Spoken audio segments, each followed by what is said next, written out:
Eto pong Regional Police Director. Nako mga kababayan, kaibigan pala ito ni Kibuloy. Ah, yung Regional Police Director na inatasang hulihin si Kibuloy ay kaibigan ni Kibuloy. Ayan mga kababayan.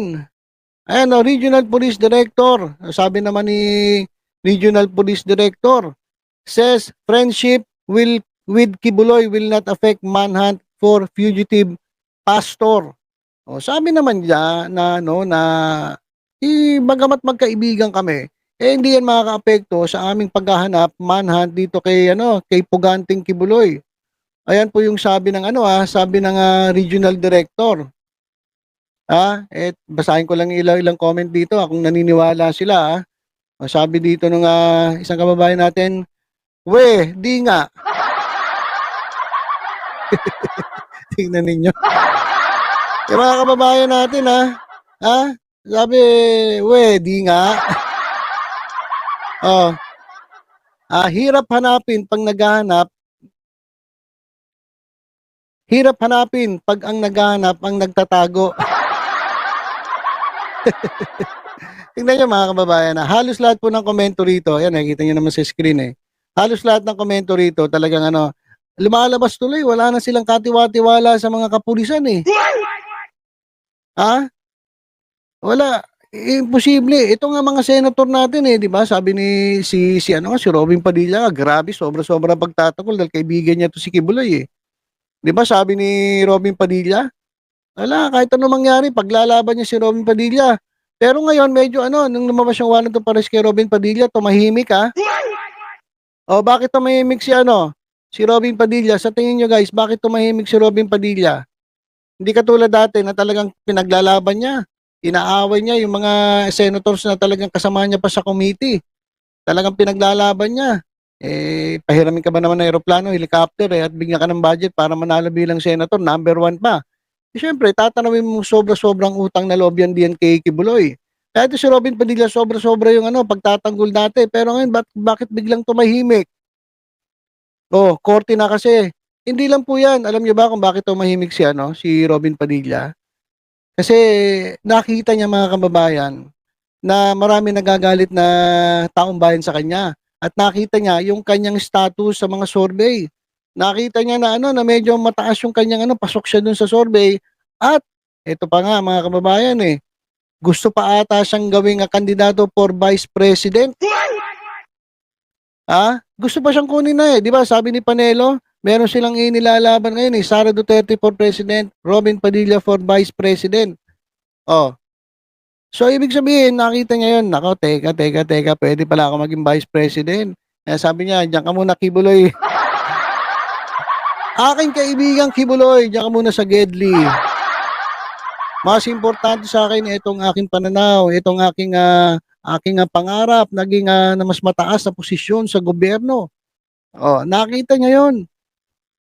Kaya mga kababayan sinasabi ko po sa inyo, lagi kong pinapaalala, ito pong si Robin Padilla, naku sana pagdating ng panahon na siya'y kakandidato sa anumang posisyon, senator man yan, vice president man yan, sabi nga ng iba kapag hindi tumakbo si Sara, si Robin daw ang patatakbo yung presidente. Di wala. Di wow, patatakbo mo presidente si Robin Padilla, ano mangyari sa bansa natin? Di ba? So, naku, kahit anong takbuhan niya mga kababayan, tandaan po ninyo yung ginawa niyang tulonggis na yan, yung mga pinaggagawa niyan dito sa Senado, at sana po ang gawin natin, imbis na check, gawin po X.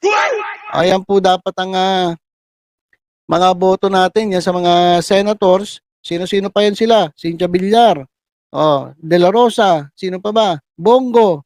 Ayan, halos sila. Yung mga kaibigan ni Kibuloy, tandaan niyo po yung mga pangalan niyan. Sana po huwag na nating bigyan ng pagkakataon na tayo po ay mabudol uli. Alright? So itong sabi Regional Police Director, sinasabi niya na hindi po makaka-apekto yan kahit kaibigan ko yan si Kibuloy, hindi po maapektuhan ng aming gagawing manhunt laban niya sa aming kaibigan. Kaya sabi ng mga tao, charot! Lakas ng kapit niyan dun, makapangyarihang politiko sa Davao. Yan mga kababayan, kung babasahin mo, lahat mga kababayan ng rito, ng comment, Hindi po sila naniniwala na dito sa sinasabi ni Police Director. O sabi, kaya pala hindi pa mahuli-huli. Pero meron namang umaasa, prove it, sir. At I will salute you. Oh, di ba? Sabi naman ng iba, dapat ang ilagay dyan ay Manila Police. Di ba? Pwede rin. Alam nyo, maganda nga dyan, dapat ano eh. Ito, di ba, total meron tayong bagong chief of, PNP chief. Meron tayong bagong PNP chief. So, dapat ang ilagay dyan, manawagan tayo kay PNP chief na ilagay dito sa Manguhuli kay Kibuloy dyan sa Davao, ay pulis pulis sa Maynila. O kahit saan pulis, basta hindi kaibigan ni Kibuloy. Baka naman pati PNP chief kaibigan ni Kibuloy. Kapag ganun nangyari, yari tayo lahat. Di ba? Kapag ganun na nangyari, itong PNP chief pala kaibigan din ni Kibuloy, yari na. Ay, kalokohan yung sinasabi nila walang kaibigan. Salita lang yan, pero ang totoo niyan, meron yan, may epekto yan. Hindi basta-basta ano yan, hindi basta-basta mabubura yung pagkakaibigan, lalong-lalo na. Pag matagal sila magkaibigan at grabe na yung pinagsamahan. Nako, itong sinasabi ng police director na ito, sana nga totoo. Totoo na talagang hindi yan makaka-apekto. Sabi ng iba, wag na maraming salita, gawin na lang po ang sinumpahan tungkulin. Ito mga kababayan, kinote pa si Senator Cynthia Villar, sabi ni Cynthia Villar, you don't put a friend in jail. Galing mismo yan sa bunganga ng senator, Cynthia Villar, hindi mo ilalagay sa kulungan yung ang iyong kaibigan. Kaya pala kaibigan. Halos lahat mga kababayan, halos lahat dito, hindi naniniwala dito sinasabi nitong police director na ito. Kaya, ito, parinig ko lang sa inyo itong balita mga kababayan. Sana walang music, sana hindi po tayo makopyright dito. Alright, paririnig ko po dito sa ating screen, pakinggan niyo po itong balita tungkol nga dito kay police director, kaibigan daw ni Kibuloy. Ano ba talaga ang plano nito? The Philippine Regional Police Chief admits the arrest of fugitive evangelist Apollo Kibuloy may be hampered by the pastor's network of friends and deep resources. Inamin mismo ng police director na medyo mahihirapan sila sa pag-aresto kay Kibuloy kasi marami siyang mga kaibigan, marami siyang connections sa lalong-lalo na dyan sa Davao. Sa Manila nga, ang dami. Di mas lalo na dyan sa Davao, baka hawak na nila yung buong Davao. So, inamin mismo ng police director na ma-hamper. Medyo mahihirapan sila. Medyo mahadlangan sila dito sa gagawin nilang manhunt dito kay Pastor Kibuloy. We have this report. Police Regional Office 11 Director Brigadier General Alden Delvo admits being friends with Kingdom of Jesus Christ founder Apollo Kibuloy. Alam niyo ba kung ano yung birthday, kailan ang birthday ni Pastor Kibuloy? April 25, that coincides my birthday. And that is why magkakilala kami. And there were times also that I don't celebrate my birthday at home. I just celebrate. Ayan, ganun pala siya. Sinabi ni Brigadier General Alden Delvo, PRO 11 Director, Region 11 Director. Nako, ka-birthday pala niya si Kibuloy. Kaya daw sila yung magkaibigan. Magka-birthday pala sila. At ang nangyayari, hindi daw siya nagse-celebrate ng birthday sa bahay. Etong si Director Alden Delvo, nagse-celebrate siya dun sa Kingdom.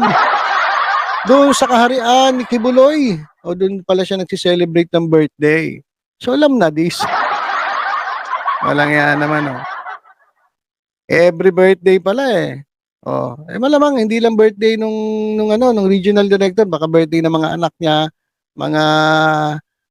mga asawa niya, asawa pala niya.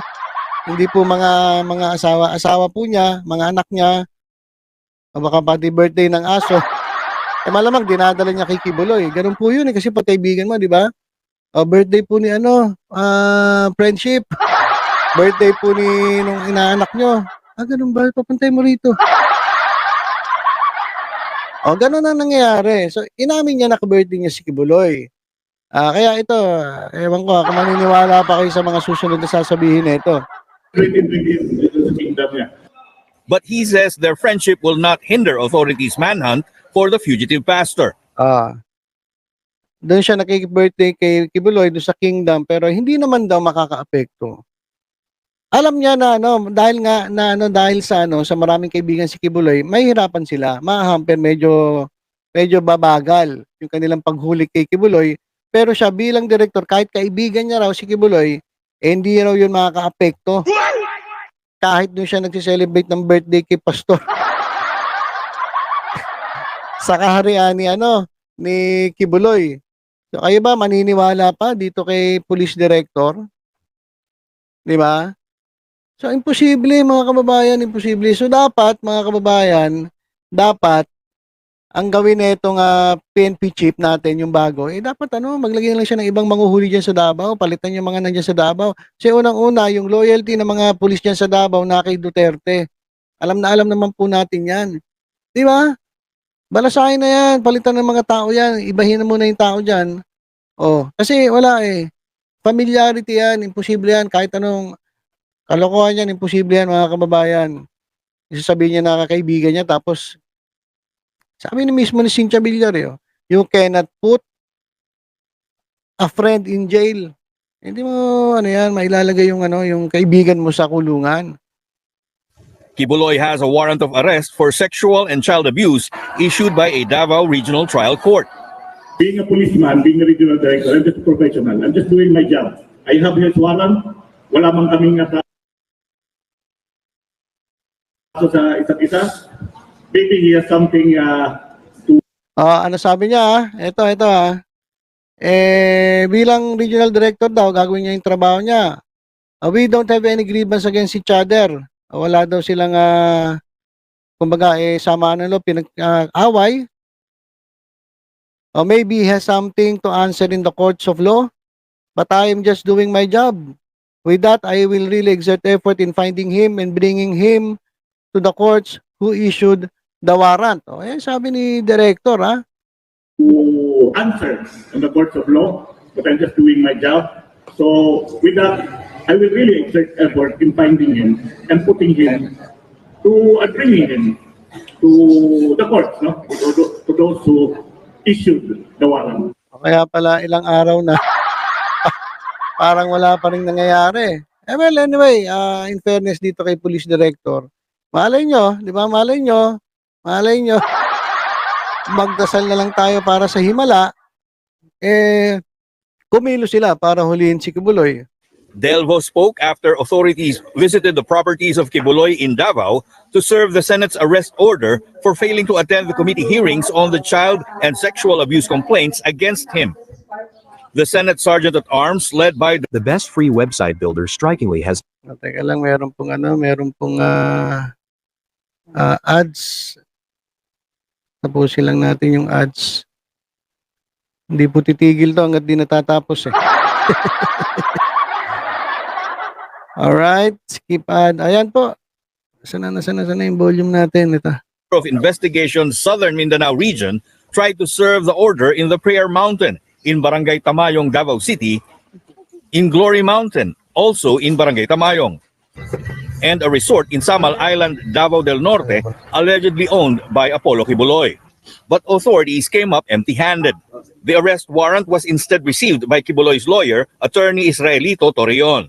When asked what makes Ayan mga kababayan, kung mapapansin ninyo, talagang pinaghahandaan sila ng mga abogado ni Kibuloy kasi pagpunta nila doon sa mga lugar ni Kibuloy ay nandun yung mga abogado. So alam na pupunta sila.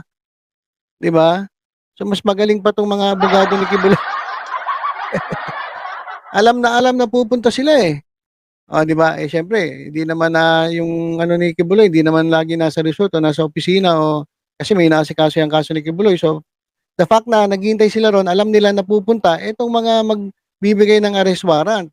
'Di ba? So mas pinaghahandaan sila kaysa sila ang maghahanda para gulatin itong mga tao ni Kibuloy kasi wala Hindi nagugulat kasi kabisado na sila Alam na alam kung kailan sila pupunta So mas magaling pa tong intelligence si Kibuloy kaysa sa intelligence ng mga otoridad 'di ba? Finding Kibuloy difficult for the authorities, Delvo said Kibuloy is a high-profile individual with many friends and lots of logistics. Delvo added they Di ba?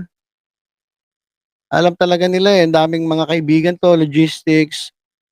Logistics, may aeroplano, may helicopter, may tunnel, oh, may e-bike, may big bike. Nakita yung big bike na sila kanila ni Duterte. Kumbaga, ang dami niyang mga resources para talagang gamitin para hindi siya mahuli o magtago. Tapos kaibigan niya pa to si Police Director. Naku po. need exact information before conducting police operations to find Kibuloy. We could not just do any police operation basta-basta although we are ready para like pupunta ka sa Kingdom of Jesus Christ and there are students there, di ba? Matraumatized for us entering there, biting there and without us knowing yet the whereabouts. Ito. Tingnan niyo mga kababayan yung yung statement ng Sabi niya, we could not just do any police operations right away. Although we are ready, we're like going to the Kingdom of Jesus Christ, there are students there who may be traumatized if we enter there without us knowing yet the whereabouts of Kibuloy. Ito mas sa totoo lang mas naiisip pa nila yung yung mga mangyayari dito sa mga estudyante na nandyan sa sa pag-aari ni Kibuloy. Kaysa dun sa sa naghahanap ng hustisya. Kasi kung tutuusin, etong mga estudyante na ito, hindi na nila ito responsibilidad Responsibilidad ito na itong nila Kibuloy. Responsibilidad yan nung pinakasimbahan nila. So dapat alam nila na kapag may mga pulis na papasok, syempre, yung mga estudyante itatabi nila. Ilalayo nila para hindi makita yung nangyayaring operation. Tapos ngayon sasabihin na itong pulis, may operation, hindi sila makapag-operate dahil mga may estudyante. Ito pa lang dito pa lang sa dahilan nito. Sa dahilan pa lang nito, mukhang talagang wala. Hindi nyo responsibilidad yung mga estudyante dyan. Lumusob kayo dyan kahit mga estudyante. Responsibilidad yung mga estudyante ng mga namumuno ng eskwelahan nila dyan, eskwelahan ni Kibuloy. Sila dapat ang mag-aayos dyan. Kung merong pumuntang mga otoridad dyan para huliin si Kibuloy, hindi nyo na problema yung estudyante, problema na nila yung mga estudyante nila dyan. Sila na magtatago dyan. Dapat, kung pinaalagahan nila yung mga estudyante na yan, itatago nila, hindi nila papakita na nag-ooperate kayo. Baka nga nangyayari, ginagamit pa nila yung mga estudyante para hindi kayo makapanghuli. Baka ginagamit pa nila yung mga estudyante para parang shield, para kagaya, tingnan nyo, iniisip nyo ngayon kawawa naman yung mga estudyante. Kapag nag-operate kayo, wala, ginagamit nga yan Responsibilidad nila yan, sila magtatago dyan, hindi yung kayo ang iniisip nyo yung mga estudyante. Isipin nyo yung biniktima ni Kibuloy. Yung mga estudyante na yan, sila po ang bahala dyan, sila magtatago dyan. Kayo naman sir Ngayon pa lang, halatang-halata na talagang ang dami yung dahilan para hindi niya mahuli si Kibuloy Delvo is hoping that Kibuloy will surrender before April 25, their birthday, which could also be the police chief's retirement. Nako. So, hinihintay niya pala mag-surrender si Kibuloy sa birthday nila. Ano naman ba? Kasi birthday daw nila sa April 25. Hintayin niya raw si Kibuloy sumurrender. Para i-celebrate niyo yung birthday ninyo ulit. Ba't hintay mo pa yung April 25, yung birthday? Huliin nyo na ngayon, ang tagal pa ng April 25. Ngayon pa lang discount, ibig sabihin, pag nakita nyo, hintayin nyo pa si Kibuloy na sumurrender kasi birthday nyo. Ano ba yan? Di ba? Porke birthday nyo, yun pa, hinintay mo pa. Hindi Alokohan naman na ito ni Police Director. Umaasa daw siya na susurrender si Kibuloy sa birthday nila. Pagkatapos yun, magsi-celebrate sila ng kanilang birthday. Ano ba yan? Kibuloy recently released an audio statement saying he was not in hiding and that he wanted protection from extradition as he also had pending cases in the United States. Hindi raw siya nagtatago. Anong ginagawa mo? Hindi raw siya nagtatago. Walang yan naman. Ano ba naman itong mga ito? Ano hindi nagtatago? Anong hindi nagtatago? Anong ginagawa mo? Tapos yung mga pulis naman, bilib na bilib dito, hindi nga raw siya nagtatago. Ano ba ginagawa nito? President Ferdinand Marcos Jr. has assured Kibuloy that all proceedings in his child and sexual abuse cases would be fair. Alright, so yan, mga kababayan, yung yung statement ni Kibbs. O sabi nung regional director, police regional director dyan sa Davao, Region 11, ano raw, hintayin niya raw sumuko si Kibuloy sa birthday nila. At sinasabi nila, naniniwala sila dun sa abogado ni Kibuloy na nandito raw sa Pilipinas pa rin si Kibuloy. Tapos naman, pero kayo maniniwala dun sa abogado niya. Siyempre sasabihin niya nandito, pero baka hindi niyo alam, wala na, nasa ibang bansa na yan, nagtatago na yan. Ano ba naman to? Ano ba naman klase mga pulis ito? Puro lang guys puro lang tawag dito. Puro lang warrant of arrest. Pero anong nangyayari? Wala, hindi naman nahuli.